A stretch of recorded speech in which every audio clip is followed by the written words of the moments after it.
Hello, my name's Jeff, and welcome to my first unboxing video of the Presonus Studio 192. I managed to get on the list to purchase one of these. I had my eyes on it for a long time, and Sweetwater called me on Thursday. So I'm just unboxing the unit. Looks very similar to how the Fire Studio project packaging was. You had your manual. It was held together with some packaging cardboard. The unit itself, depth-wise, is not very deep, so it gives you enough room in your rack to get cables to it. Some of the other interfaces I've had are just a little bit on the long side and don't work in the rack. So here's the two cables, the other part of the power cable that goes into the brick, and then kind of the unique USB 3 cable, which I'll show you. I thought it was interesting looking. Have not seen it before on any devices. So I have some close-ups a little bit here. Also comes with 4 little rubber grippers for if you just do a desktop mount.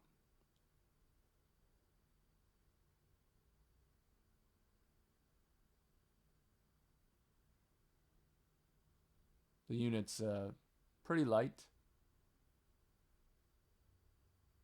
Looks exactly like the pictures on the website. Here's a close-up of the brick and the close-up of the unique USB cable.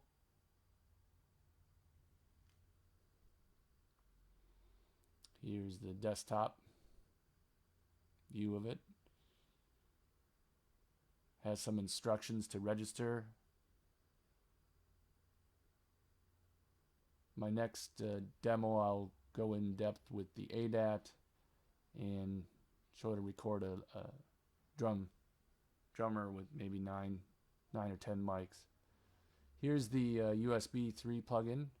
So as soon as you plug it in, you have to ask you to register. Well, it doesn't ask you to register first, I'm sorry.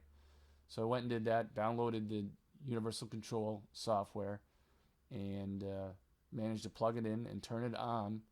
And when I did that, it instantly let me know that there was a firmware update. So I promptly pressed the button and it did its thing, turned everything back on, and was ready to go. Very simple update process. I'm sure everybody will have to go through that until some of the newer units get out there. Then it gives you some parameters on the universal control, similar to the Fire Studio project. I guess I don't have any of the mixers, but I'm sure it's similar. Here's the screen capture portion, and what I did is I turned on the UC control there, and now I'm going to power up the unit, and it will appear below.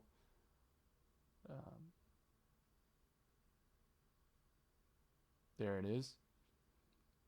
I've had some issues with a ghost of a second one, and it'd be cool if I had 2 of them, but I don't. Nonetheless, it doesn't matter what you click on, it just seems to have a second one below there. But I'm not worried about that. Once I try multi-track recording, I'll see if it causes problems for some reason. So here's the different drop downs. I haven't got a chance to play with the details here. I really like this universal control console, this mixer. It's easy to understand, expands, and you can reach different tabs. I think people who do have that, the new mixers, will know this will look familiar for some reason. It's just my gut's telling me this, but it's very nice. Has ability to see all your tracks. It has your effects level. You have A and B. A is a reverb, B is a delay, and I was just fooling around with that prior to this with the headphones, and it sounds very nice. So there you can click onto your main mix and then adjust the levels, kind of your sends, your effect sends. So now I believe I go up and show you the actual effects. So you click on right there. So then you have a drop-down menu with several presets. I thought all of them sounded really good. I think they're going to be helpful for recording vocals. I have not had too many people interested in having delay, but I know I've seen some videos that people do like that in their headphone mix. So again, the drop downs there, the presets will at least give a starting point for people who are not used to using delay. Everything flows very well in the control. Above you have ability to turn on a gate or a compressor. I fooled around with the EQ section. I think these are great features. Everything works as intended. I don't see any sort of graphics errors or any problems or quirks with it. So they're fooling around with a high pass filter there, which sometimes helpful just catching it going in recording wise.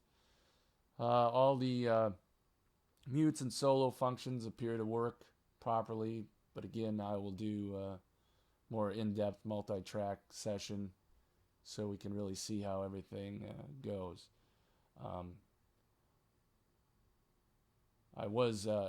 There's the preferences, and you can go in and check out everything. I like that it's clean and not overly designed to look like some old mixing console.